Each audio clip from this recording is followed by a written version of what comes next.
Entrepreneurs cricket league 2.0 grand ലോഞ്ചും players ലേലവും കൊച്ചിയിൽ സംഘടിപ്പിച്ചു. ലേലത്തിൽ കണ്ണൂർ ഡോമിനേറ്റർ സ്വന്തമാക്കിയ റോബിൻ രാജൻ വിലയേറിയ താരമായി. ചടങ്ങിൽ ECLന്റെ ടീമുകളെ പ്രത്യേകം ആദരിച്ചു. ബിസിനസ്സും ക്രിക്കറ്റും ഒരുമിച്ചപ്പോൾ എന്റർപ്രണേഴ്സ് ക്രിക്കറ്റ് ലീഗ് 2ാം സീസണിന്റെ ഗ്രാൻഡ് ലോഞ്ച് ശ്രദ്ധേയമായി. കേരളത്തിലെ സംരംഭകർ, വ്യവസായ പ്രമുഖർ, കായിക പ്രേമികൾ എന്നിവർക്കായാണ് എന്റർപ്രണേഴ്സ് ക്രിക്കറ്റ് ലീഗ് രൂപകൽപ്പന ചെയ്തിരിക്കുന്നത്. 2ാമത്തെ സീസണിലേക്ക് നിരവധി സംരംഭകർ താൽപര്യം പ്രകടിപ്പിച്ചെത്തിയെന്ന് ECLന്റെ സ്ഥാപകൻ അൻസാരി പറഞ്ഞു. ഓണ്ടർപ്രണേഴ്സ് ക്രിക്കറ്റ് ലീഗ് എന്ന് പറയുന്നത് കേരളത്തിലെ ഫസ്റ്റ് ടൈം നടക്കുന്ന ഒരു ലീഗാണ്. ബിസിനസ്സുകാർക്ക് വേണ്ടിയിട്ട് മാത്രമായിട്ട് നടക്കുന്ന ഒരു ലീഗാണ് ഓണ്ടർപ്രണേഴ്സ് ക്രിക്കറ്റ് ലീഗ്. അതിൻ്റെ ഫസ്റ്റ് സീസൺ ലാസ്റ്റ് ഇയർ നടന്നിരുന്നു. അത് നല്ല ഗ്രാൻഡായിട്ടുള്ളൊരു പരിപാടിയായിരുന്നു. സെക്കൻഡ് സീസൺ വന്നപ്പോഴേക്കും കുറച്ചധികം ഓണ്ടർപ്രണേഴ്സ് ഇതിലേക്ക് അട്രാക്റ്റീവായിട്ട് നമ്മളുടെ ഈ ടൂർണമെൻറ്റിൽ പാർട്ടിസിപ്പേറ്റ് ചെയ്യാൻ വേണ്ടി വന്നിട്ടുണ്ട്. 14 ടീം, അതായത് 14 ഓണ്ടർപ്രണേഴ്സിൻ്റെ ടീം നമ്മൾ ഡിവൈഡ് ചെയ്തിരിക്കുന്നത് ഓരോ ഡിസ്ട്രിക്റ്റിൻ്റെ ബേസിലായിട്ടാണ്. അത് നമുക്ക് ഏത് പ്ലേസിനും ഏത് ഓണ്ടർപ്രണേഴ്സിനും ഈ ഡിസ്ട്രിക്റ്റിൽ പോയി ഈ ഡിസ്ട്രിക്റ്റിൻ്റെ പേരിൽ പോയി നമുക്ക് കളിക്കാം. 14 ടീമും കൂടാതെ 2 അഡീഷണൽ ടീമും കൂടി നമ്മളുടെ ഈ ഒരു ടൂർണമെൻറ്റിൻ്റെ ഭാഗമാണ്. അത് വേറെ ആരുമല്ല, നമ്മളുടെ കേരള സെലിബ്രിറ്റി ടീമും കേരള ഇൻഫ്ലുവൻസേഴ്സ് ടീമും ഇതിൻ്റെ ഭാഗമാണ്. മികച്ച കളിക്കാരെ ഏറ്റെടുക്കാനാണ് ട്രിവാൻഡ്രം റോയൽ സ്ട്രൈക്കേഴ്സ് ലേലത്തിനെത്തിയതെന്ന് ടീമിന്റെ സ്പോൺസറും യെല്ലോ ക്ലൗഡ് സ്ഥാപകനുമായ ശിവപ്രസാദ് പറഞ്ഞു. ട്രിവാൻഡ്രം റോയൽ സ്ട്രൈക്കേഴ്സ് ഇന്ന് വന്നിരിക്കുന്നത് ഏറ്റവും ബെസ്റ്റ് പ്ലെയേഴ്സിനെ ഏറ്റെടുക്കാൻ വേണ്ടിയാണ്. അപ്പം വാശിയേറിയ ഒരു പ്ലെയേഴ്സ് ആക്ഷൻ പ്രതീക്ഷിക്കുന്നു.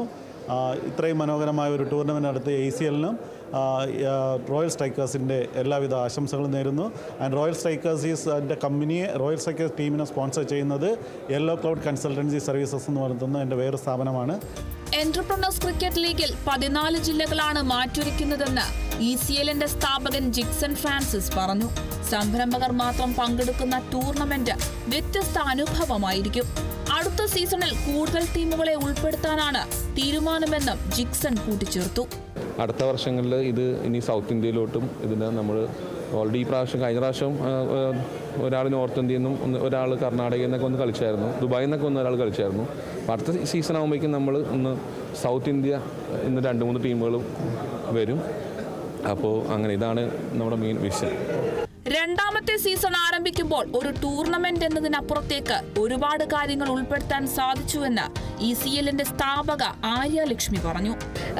ECL സീസൺ 1 എന്ന് പറയുന്നത് ഒരു ടൂർണമെൻറ്റ് അല്ലെങ്കിൽ സാധാരണ ഒരു ക്രിക്കറ്റിൽ വന്ന് നിൽക്കെ ഇപ്പോൾ സീസൺ 2 വന്നപ്പോൾ അതിൽ കുറേ കൂടി ബിസിനസ്സും നെറ്റ്വർക്കിങ്ങും ബിസിനസ് എക്സ്ചേഞ്ചസും and the passionate cricket business owners ക്രിക്കറ്റിന് വേണ്ടിയിട്ട് വന്നിരിക്കുകയാണ്. അപ്പോൾ വളരെ സന്തോഷമുണ്ട്. ലേലത്തിൽ കണ്ണൂർ ഡോമിനേറ്റർ സ്വന്തമാക്കിയ റോബിൻ രാജനാണ് ഏറ്റവും വിലയേറിയ താരം. പരിപാടിയിൽ പങ്കെടുത്ത അതിഥികളെയും ECLന്റെ ടീമുകളെയും ആദരിച്ചു.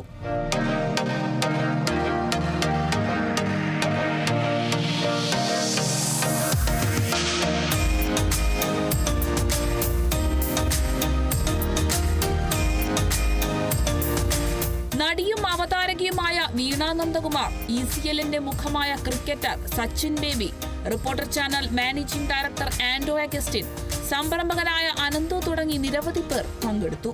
Kerala vision news, Kochi.